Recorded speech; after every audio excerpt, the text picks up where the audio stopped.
ದೆಹಲಿಯಲ್ಲಿ ಅತಿ ಹೆಚ್ಚಿನ ಸಂಖ್ಯೆಯಲ್ಲಿ ವಿದ್ಯಾರ್ಥಿಗಳು ಸೇರಿದ್ರು.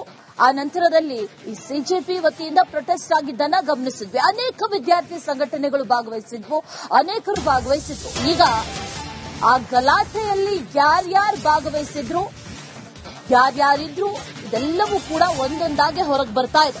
ವಿದ್ಯಾರ್ಥಿಗಳ ಪ್ರತಿಭಟನೆಯ ಹೆಸರಿನಲ್ಲಿ ಮಸಲತ್ತು ನಡೆದಿತ್ತು ಅನ್ನುವಂತ ಮಾಹಿತಿ.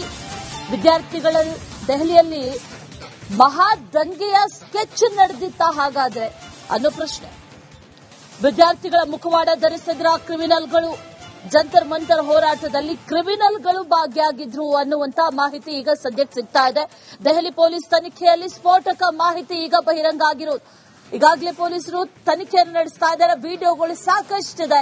ಸಾಕಷ್ಟು ವಿಡಿಯೋಗಳನ್ನ ಆಧರಿಸಿ ಪೊಲೀಸರು ಈಗಾಗಲೇ ತನಿಖೆಯನ್ನ ನಡೆಸ್ತಾ ಇದ್ದಾರೆ. ಯಾರ್ಯಾರಿದ್ರು ಅನ್ನುವಂತಹ ನಿಟ್ಟಿನಲ್ಲೂ ಕೂಡ ಈಗ ಒಂದಷ್ಟು ಮಾಹಿತಿಗಳನ್ನ ಕಲೆ ಹಾಕಲಾಗ್ತಾ ಇದೆ.